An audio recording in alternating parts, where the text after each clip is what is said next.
Hello everyone. So right now I am with Dr. Subhamoy Sen, who is Associate Professor in School of Civil and Environmental Engineering in IIT Mandi. So sir, most welcome on Europe Education's platform. Thank you. Same to you. Okay, so sir, we will discuss many important points in this interaction.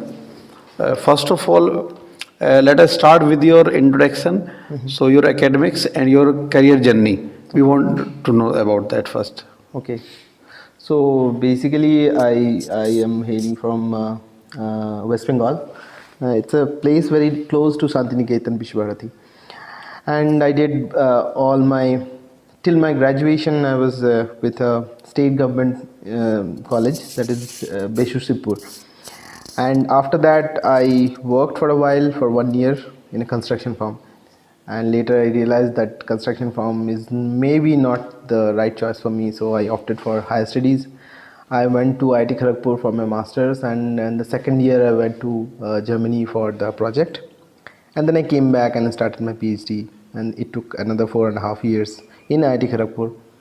After that, I joined a lab in French government lab in France, in Rennes, which is actually 2 hours from Paris.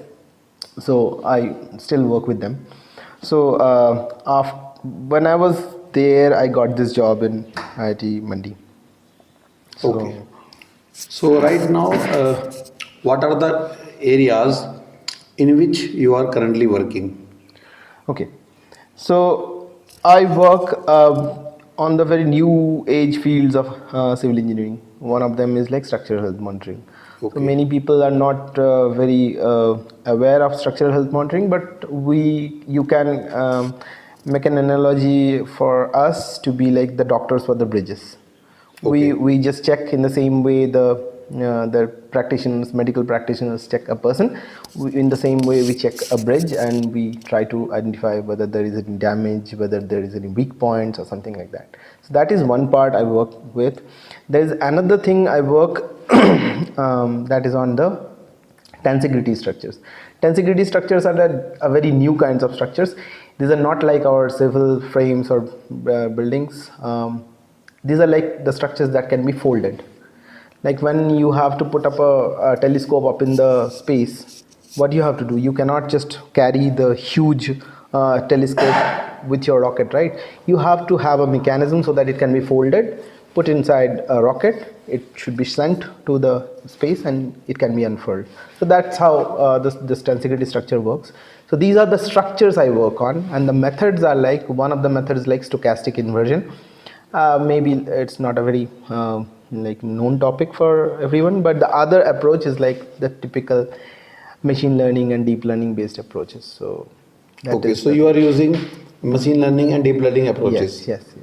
Okay, nice. So in civil engineering, how do you see how much important these algorithms, all these data science AI things are there for civil engineers? See, data science has now become the one of the most important things for every student to learn. Okay, there is a misconception for all the general undergraduate students as is that the coding and data science and ML and DL is only for the computer science or data science guys, but it's not actually like that. They are the developers of the algorithm. They know what are the algorithms can work in what scenario, and we provide the scenario. Right now we are working on a thing like normally how we do the structural health monitoring. We have a model, we push some, we know that if the structure is behaving like that, my model is also supposed to behave like the same way. Then when things do not match, we consider that there is some change in the structure, that's why it is not matching the model, right? Then we try to identify where is the damage, right? This is the now the problem is that we cannot have cannot do this thing once when a damage has occurred, right? We cannot just do this comparison and this and that. There has to be a like automated process completely driven by the data, so that the decision comes very fast. And the other thing is that, you see, a context I am giving you, this model I am using, this model can be wrong, the data I am collecting, the data can be wrong. So whom to believe? So there are new age technologies, new age methods from the machine learning guys. They are bringing up something like physics informed neural network. So physics informed neural network can do something which is very relevant to us. Okay, so once when we are finding something, it's like this algorithm can be relevant for civil engineers undertaking some structural health monitoring work. We collect them, change them, modify them according to our demand. We do lots of computations, the modification from the computation perspective, just like as a data science guys, so that it can perfectly integrates with our techniques. Okay, so these kinds of work we have to do, otherwise the data science guys will keep on developing newer algorithms, but there will be no taker. So we are the takers. Okay.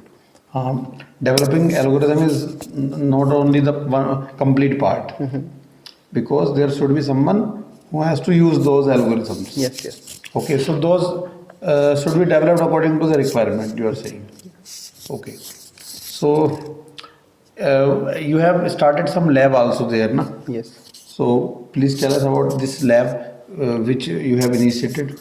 Okay, so the name of the lab is I4S. So basically, I am collaborating with a famous lab in France that name is ICAT-S. Cat is in French is called 4.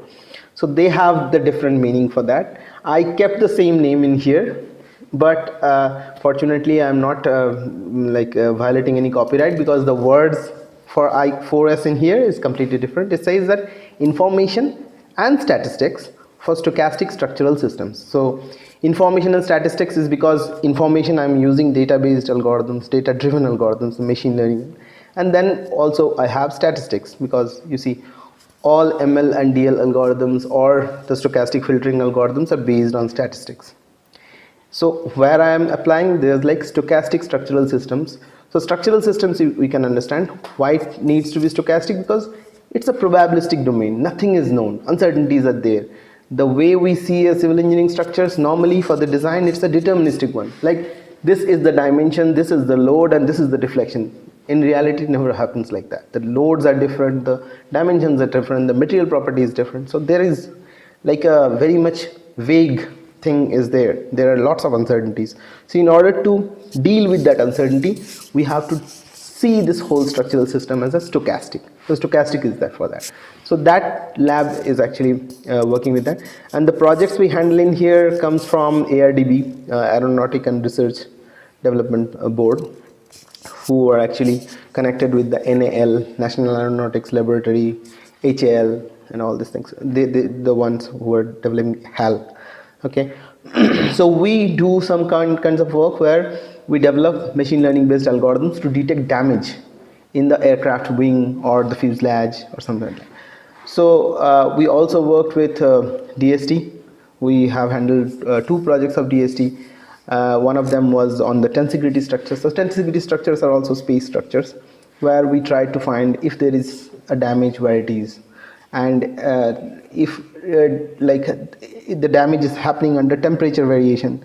That is also a very complicated thing that we have identified. Yes. So these are the different projects we handle, and we have very good vibration measurement facilities, and we applied for the real bridges. We have several papers. We have also investigated this Victoria Bridge. You have seen the Victoria Bridge in Mandi. Okay. It's a 140-year-old bridge, and we have identified in the sense means the properties of the bridge, which will change if the bridge gets any damage. So those properties we have identified. Those data are with us. Okay, nice. So ये जो आपने बताया, ये सारी health monitoring के अंदर कर लेते हैं हम. हाँ जी. Okay, because in structural engineering जो हेल्थ मॉनिटरिंग वाला जो ब्रांच है, इट्स वेरी यूनिक रिगार्डिंग की डिज़ाइन ऑफ स्टील स्ट्रक्चर्स की हम बात करते हैं, आरसीसी स्ट्रक्चर्स की जब हम बात करते हैं, और स्ट्रक्चरल इंजीनियरिंग में भी have a course like structural dynamics. ठीक है, मोस्टली स्टूडेंट्स देखते हैं कि हाँ डायनामिक्स की तरफ चाहते हैं कि अर्थ रेजिस्टेंस स्ट्रक्चर्स वो बनाता है, बिकॉज जो हेल्थ एंड मॉनिटरिंग है काफ़ी रेयर ही स्टूडेंट्स को पता होगा इसके बारे में. तो क्या इसमें बेटर अपॉर्चुनिटीज़ है कि एक स्टूडेंट ग्रैब कर सके इस चीज़ को? हाँ, पहली चीज़ तो ये है कि हम लोग ग्रेजुएशन में जो करते हैं हम लोग, that is called forward problem. हमें पता है मटेरियल प्रॉपर्टीज़ क्या है एंड वी अराइव एट कितना डिफ्लेक्शन होगा, कितना डिस्प्लेसमेंट होगा। ये जो स्ट्रक्चरल हेल्थ मॉनिटरिंग है पूरा उल्टा, ये प्रैक्टिकल है। मतलब डिफ्लेक्शन रियल फील्ड में बन चुका है, मतलब जो स्ट्रक्चर बन चुका है उसका डिफ्लेक्शन है, उसका स्ट्रेसेस है, उससे हमें पता करना होगा कि मटेरियल प्रॉपर्टीज़ क्या था। अब इसका फ्यूचर कैरियर ये है कि these are the new age avenues that is coming up for the civil engineering. Civil engineering is no more the ones I personally have undertaken. जहाँ पे क्या होता था कि आपको ये पता होना चाहिए कि एक ब्रिज कैसे बनाते हैं, बिल्डिंग कैसे बनाते हैं, बट सिविल इंजीनियरिंग के बहुत सारे एवेन्यूज़ है। One of the avenues is structure, right. अब जब हम लोग बोलते हैं स्ट्रक्चर, पहले ज़माने में स्ट्रक्चर मतलब सिविल इंफ्रास्ट्रक्चर ही होता था। Nowadays it's not like that.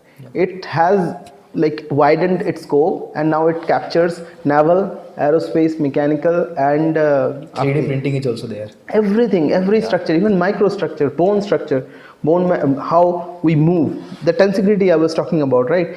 A human skeleton is a tensegrity. So if I try to model a human skeleton, I need to know the tensegrity structures. So we are dealing with that. So we are not actually focusing on a particular domain of structures. And अगर ये जो चीज़ हमारे traditional system में हो चुका है अभी तक के कि हाँ सिविल इंजीनियरिंग मतलब कंक्रीट एंड स्टील का ही होगा, वो अगर टूट जाए देन एक सिविल इंजीनियर के पास बहुत सारे ऑप्शंस हो जाते हैं, है ना। एक व्हीकल जो एक्सीडेंट हो चुका है या एक एयरक्राफ्ट जो टूट चुका है, उसका सोर्स ढूंढने के लिए हुआ कहाँ था, कहाँ से वो क्रैक इनिशिएट किया गया था। ये जो न्यू अपना मोदी सब जो ये कर रहे हैं कि हाई स्पीड रेल निकालना है, उनको पता तो होना चाहिए कि हमारे ये जो ब्रिज है, या ब्रिज नहीं, हमारे जो ट्रैक है वो स्ट्रेस ले पाएगा, कैसे पता चलेगा हमें। ऐसा तो नहीं कि वो ट्रैक खोल के काट के हम लोग फिर टेस्ट करें, ऐसा तो पॉसिबल नहीं है। वहीं से देखना पड़ेगा कि उसके स्ट्रेस और स्ट्रेन से हमें पता करना पड़ेगा कि हाँ मटेरियल प्रॉपर्टी अभी कैसा है। अगर इसी में 300 के जगह 200 के जगह 500 किलोमीटर का कोई रेल दौड़ा दें तो वो क्या होगा, क्रैक होगा। सो बेसिकली जो हेल्थ एंड मॉनिटरिंग है इसमें हम मटेरियल की प्रॉपर्टीज़ फाइंड आउट कर लेते हैं, ना कि मटेरियल प्रॉपर्टीज़, मटेरियल में डैमेज कहाँ पे है, डैमेज कहाँ पे है, हाँ स्ट्रेसेस कहाँ पे बन रहा है, सब कुछ। Okay great. और सर वन मोर क्वेश्चन कि ठीक है जैसा आपने बताया हेल्थ एंड मॉनिटरिंग के बारे में, ओके अगर कोई स्टूडेंट को मोटिवेट करना हो रिलेटेड टू स्ट्रक्चर में तो किस फील्ड में उसको जाना चाहिए बेटर, कोई है स्ट्रक्चर हेल्थ मॉनिटरिंग में? हाँ in structural engineering there a particular कि हाँ इस फील्ड में जाना बेटर रहेगा for future point of view.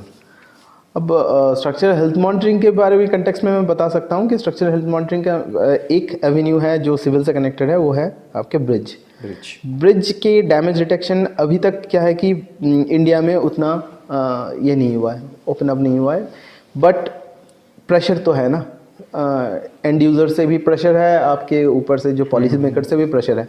Sooner और later there will be a day when bridges will be constructed, और जैसे एक बच्चा पैदा होने के बाद उसका सारे कुछ ब्लड ग्रुप वगैरह वगैरह जो फीचर्स हैं जो बदलने वाले हैं नहीं, वैसे ही एक ब्रिज का भी एक सर्टिफिकेशन आ जाएगा। अभी तक ब्रिज का सर्टिफिकेशन वैसे लेवल का सर्टिफिकेशन होता नहीं है कि जिस दिन वो आ जाएगा ना पॉलिसी मेकर्स वो एनफोर्स कर देंगे कि हाँ ठीक है। क्यों कर देंगे मैं ये बोल सकता हूँ क्योंकि पूरा दुनिया में हो रहा है। इंडिया थोड़ा लेट से जगता है क्योंकि उनका इनर्शिया इतना ज़्यादा है तो थोड़ा टाइम लगता है उनको, लेकिन बट होता है। जब होता है तब बहुत बड़ी से होता है क्योंकि 100 करोड़ 20 करोड़ का आबादी 140 करोड़ का आबादी है, उनके ब्रिजेस इतने हैं कि यूरोप के जितने ब्रिजेस हैं उसको 5 टाइम्स कर दे तो एक साथ आ जाएगा। तो then you will be needing lots of condition monitoring engineers who will be going to the bridge, they will be knowing the procedure कि कैसे इसका फीचर निकालते हैं, कैसे सेंसर को डील करते हैं, कैसे कम्युनिकेशन को डील करते हैं। So these are the new age civil engineers which are partly electronics engineer, partly signal processors and all those things. आज के टाइम पे एक डोमेन है जैसे ट्रांसपोर्टेशन की हम बात कर लेते हैं, ट्रांसपोर्टेशन में भी अपॉर्चुनिटीज़ ज़्यादा देखने को मिलती हैं। या वाटर रिसोर्स इंजीनियरिंग में आप जाओ तो वहाँ पर भी आपको अपॉर्चुनिटीज़ मिलेंगी। और थर्ड इज स्ट्रक्चरल इंजीनियरिंग। तो मोस्टली स्टूडेंट इन्हीं तीनों में से ऑप्शन ढूंढ रहा होता है for MTech point of view कि इन्हीं तीनों में से कहीं ना कहीं मैं जाऊँ यहाँ पे। और कुछ स्टूडेंट्स ऐसे भी होते हैं कि वो एक पॉइंट पे स्ट्रक्चरल इंजीनियरिंग कर भी रहे होते हैं, साइड वाइज गवर्नमेंट जॉब को भी तैयारी कर रहे होते हैं। तो उस केस में वो कहीं ना कहीं इसमें लैग कर जाता है कि नहीं प्राइवेट में कोई स्कोप नहीं है। तो उस चीज़ में वो स्टूडेंट कैसे अपने आप को मोटिवेट रखे कि कितने टाइम तक वो अपने आप को बोल सकता है कि हाँ now the growth is there?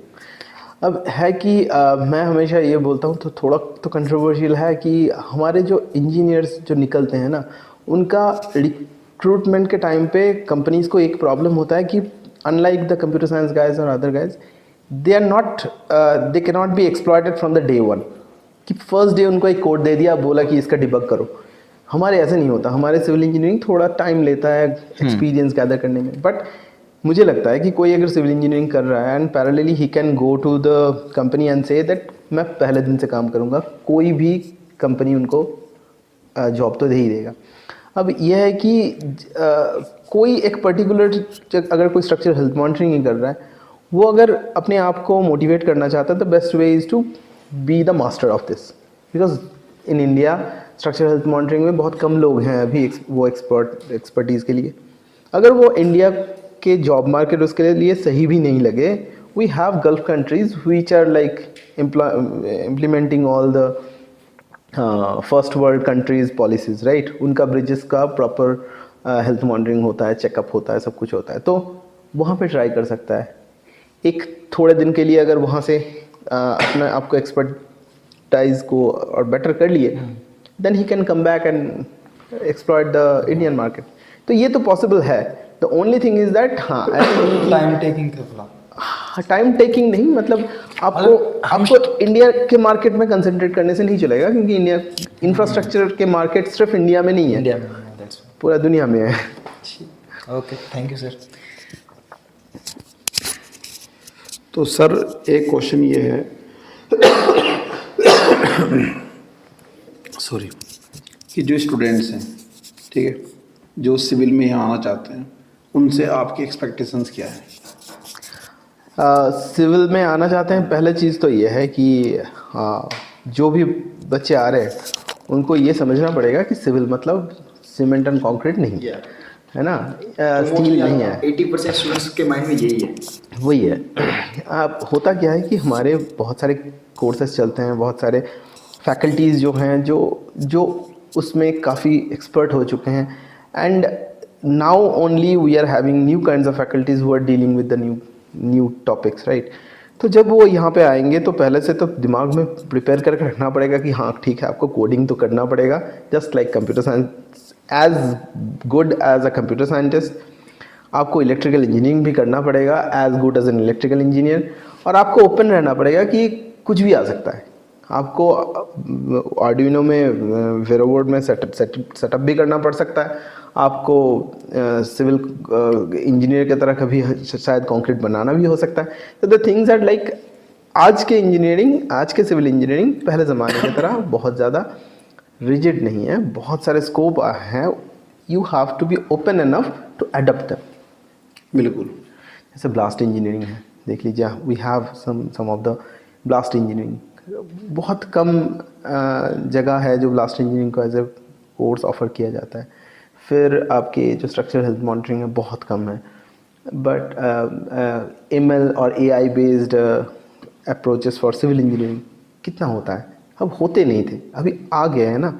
तो अगर आप अपने घर में घुस गए कि नहीं मैं सिविल इंजीनियरिंग हूँ, मैं सिर्फ डिज़ाइन करूँगा, तो आप ये जो फ्लोइंग वाटर का जो फील है ना, ये नहीं ले पाएंगे। हाँ, नहीं, टाइम के साथ चेंज तो करना पड़ेगा हमें।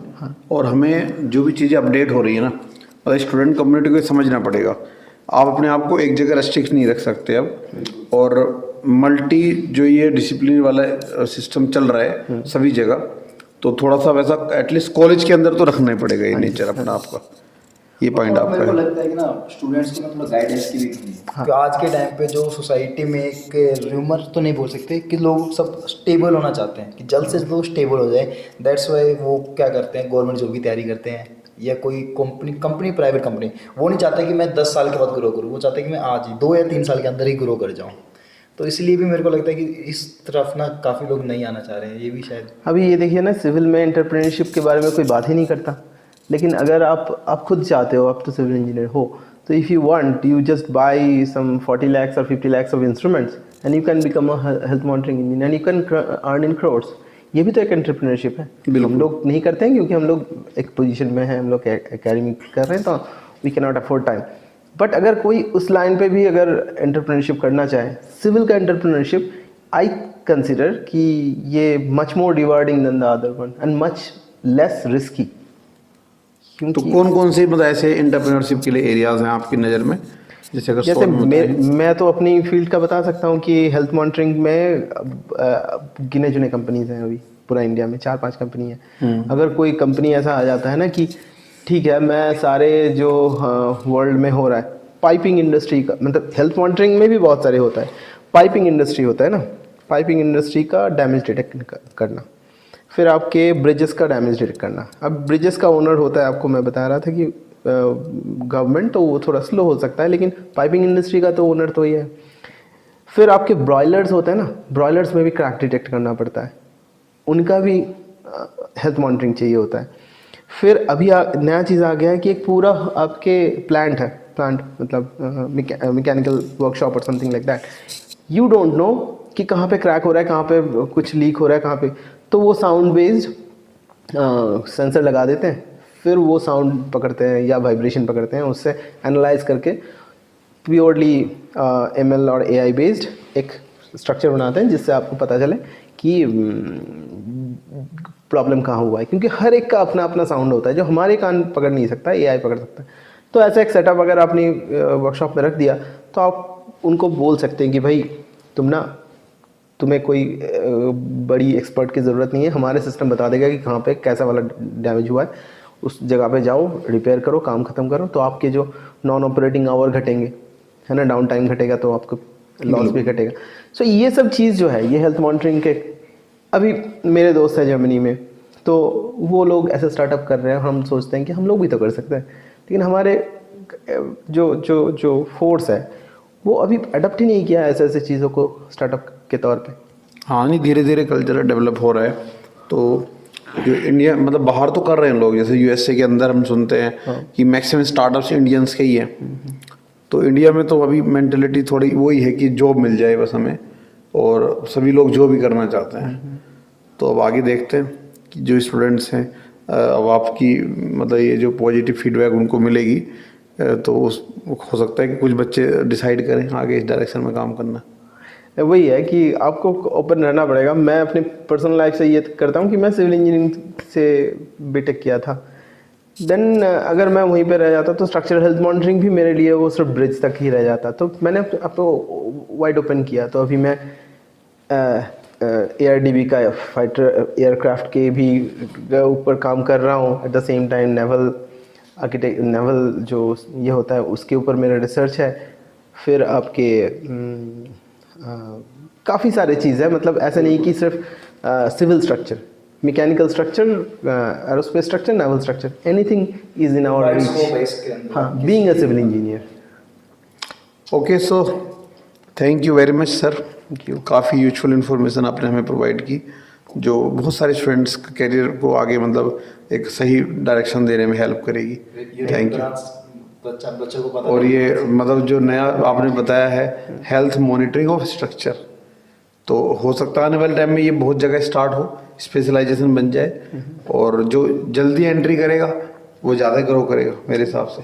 अभी तो इसमें इतना कंपटीशन भी नहीं होगा, तो अगर कोई स्टार्टअप या कोई बिजनेस फील्ड में मतलब सोचना चाहता है, तो अगर आपके साथ मिलके कोई काम करना चाहे, कोई तो जैसे कोई स्टूडेंट ही है, अगर उसके पेरेंट्स मतलब बिजनेस रिलेटेड फैमिलीज हैं और उनके पास है उतना फंड कि वो इन्वेस्ट कर सकते हैं किसी फील्ड में, बट उनको एरिया नहीं पता, तो क्या आपकी तरफ से भी कुछ ऐसा मतलब सपोर्ट मिलने की कुछ पॉसिबिलिटी है? टेक्निकल सपोर्ट हमसे मिल सकता है। I can also give you the experience, क्योंकि हम लोग हर रोज़ यही काम कर रहे हैं। पिछले मतलब 2009 से मैं यही काम कर रहा हूँ, तो 14 साल हो गया इसमें एक्सपीरियंस मेरा। तो yes, experience and technical support, and I also tried to do something like a little small entrepreneurship thing like that, but वो सक्सेसफुल हुआ नहीं क्योंकि देयर आर लीगल इश्यूज, क्योंकि आप नहीं कर सकते बिल्कुल। Being factory. हाँ, मतलब अभी नई एजुकेशन पॉलिसी में कुछ आए हैं चेंजेस, तो आगे फ्यूचर में हो सकता है कि आपको पूरी फ्रीडम मिल जाए। हाँ जी, तो thank you sir. Thank you जी, बहुत अच्छा लगा आप लोगों से बात करके। Thank you.